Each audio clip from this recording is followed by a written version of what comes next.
여러분들은 혹시 삼성하면 가장 먼저 뭐가 떠오르시나요? 삼성, 제드래곤, 아니면 갤럭시? 그런데 최근 삼성은 전기와 후기로 나뉜다고 외치며 강렬하게 등장한 이 기업이 투자자들을 설레이게 하고 있습니다. 오늘의 ETF 백서. 지난 5월 말 한때 코스피 시가총액 5위까지 등극하며 삼전의 주인공은 나야 라고 외치는 종합부품 제조기업 삼성전기 이야기입니다. 삼성전기를 아시나요? 삼성전자랑 같은 거 아니에요? 삼성에서 전기 담당하는 부서 아닌가요?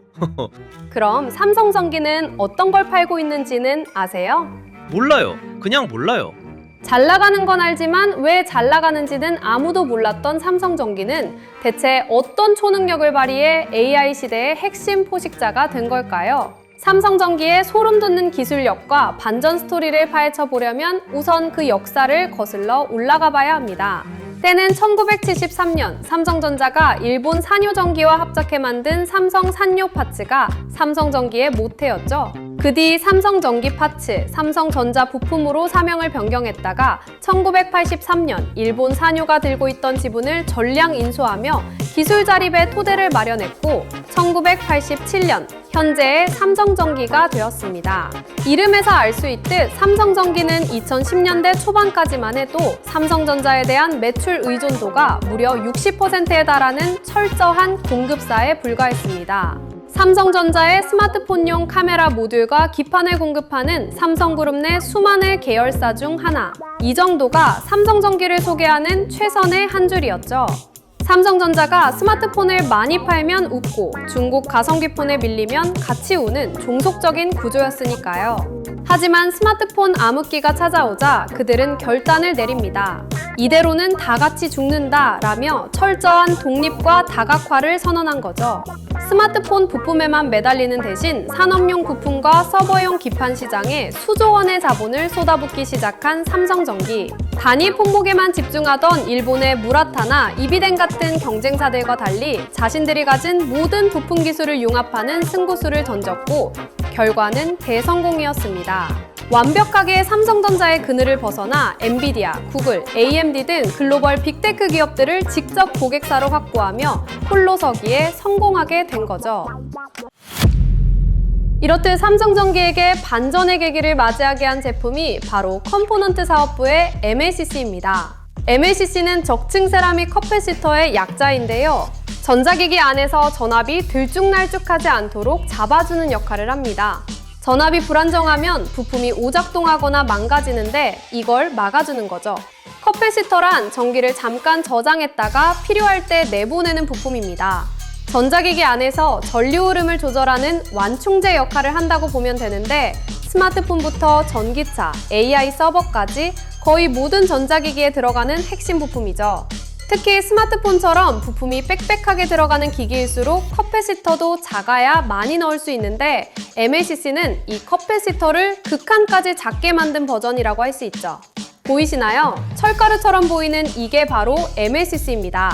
이 MLCC를 전자산업의 쌀이라고 부른다는데 어떤가요? 이런 쌀로 밥을 지으면 몇 그릇에 먹어도 배가 안 부를 것 같죠? 그만큼 작다는 뜻입니다. AI 시대가 열리면서 챗GPT나 제미나이 같은 초거대 AI를 돌리기 위해 데이터 센터가 소모하는 전력량은 상상을 초월합니다.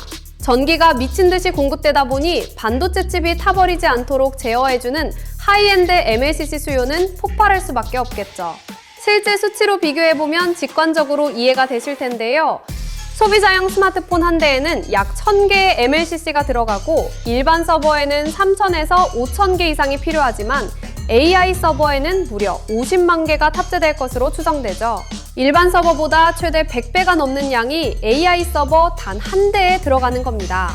게다가 이 하이엔드 MLCC 시장은 일본의 무라타와 한국의 삼성전기가 전 세계 생산의 85%를 독점하고 있는 철저한 공급자 우위 시장입니다. 부르는 게 값이 되다 보니 주가가 폭등할 수밖에 없는 구조죠. 여기에서 한 단계 더 나아가 삼성전기는 기존 MLCC보다 훨씬 얇고 전기를 더 빽빽하게 담을 수 있는 차세대 무기, 실리콘 커패시터까지 개발해 글로벌 고객사와 2년간 1.5조 원 규모의 초대형 공급 계약을 체결했습니다. 그야말로 기술 장벽을 높이 쌓아 올린 셈입니다. MLCC와 실리콘 커패시터 말고도 무기가 하나 더 있습니다. 바로 패키지 솔루션 사업 부문의 FC BGA인데요. 축구팀 아니고요. 일부러 어렵게 말하는 것도 아닙니다. 플립칩, 볼그리드 어레이. 풀어서 쓰니까 더 어렵죠? 이것도 쉽게 풀어볼게요. 엔비디아의 GPU 같은 똑똑한 반도체 칩이 아무리 빠르게 연산을 해내도 그 계산 결과를 컴퓨터 메인보드에 전달하는 통로가 좁으면 아무 소용이 없겠죠. FC BGA는 그 천재 반도체와 메인보드를 연결해주는 초고속 8차선 고속도로입니다. AI 반도체가 거대해지고 고성능화되면서 이 기판 역시 엄청나게 넓어지고 두꺼워져야 하는데요. 만들기 너무 어렵다 보니 현재 전 세계적으로 공급이 수요보다 50% 이상 부족한 기판 대란이 장기화되고 있다고 하죠. 가격 협상권을 쥔 삼성전기는 빅테크들과 3년 이상의 장기 공급 계약을 맺으며 중장기적인 수익성까지 꽉 잡아든 상태입니다. 여기에 패키지 솔루션 사업 부문에서 미래 먹거리로 내세운 유리기판은 열 변형에 강하고 미세한 회로를 그릴 수 있어서 애플과 브로드컴 같은 기업들이 차세대 AI 반도체에 도입하기 위해 삼성전기와 긴밀히 논의 중인 말 그대로 게임 체인저 기술이라고 할 수 있습니다. 실제로도 삼성전기의 실적은 폭발했는데요. 올해 1분기 창사 이래 처음으로 분기 매출 3조 원을 돌파했고 2분기 영업이익은 전년 대비 91% 증가할 것으로 전망되고 있습니다. 마지막으로 스마트폰 시장 둔화로 정체되어 있던 삼성전기 광학솔루션 사업 부문의 카메라 모듈 사업 역시 대반전의 기회를 맞이했습니다. 바로 현실 세계의 육체를 입고 움직이는 피지컬 AI 시대가 도래했기 때문이죠. 자율주행차가 스스로 운전을 하고 휴머노이드 로봇이 공장에서 물건을 집어 올리려면 현실 세계를 인지할 수 있는 눈이 필수적입니다. 기존 스마트폰에만 들어가던 카메라 모듈이 이제는 자율주행차, 휴머노이드 로봇, 스마트 글래스에 수십 개씩 탑재되기 시작한 거죠. 사양산업인 줄 알았던 카메라 사업이 AI의 시각 데이터를 수집하는 핵심 인프라로 완벽하게 재정이 된 겁니다. 한때는 삼성그룹 내에서도 삼성전자의 위세에 눌려 삼성 후자라고 조롱받던 기업들 중 하나인 삼성전기가 최근 이처럼 주목받게 된 건 우연이 아닙니다.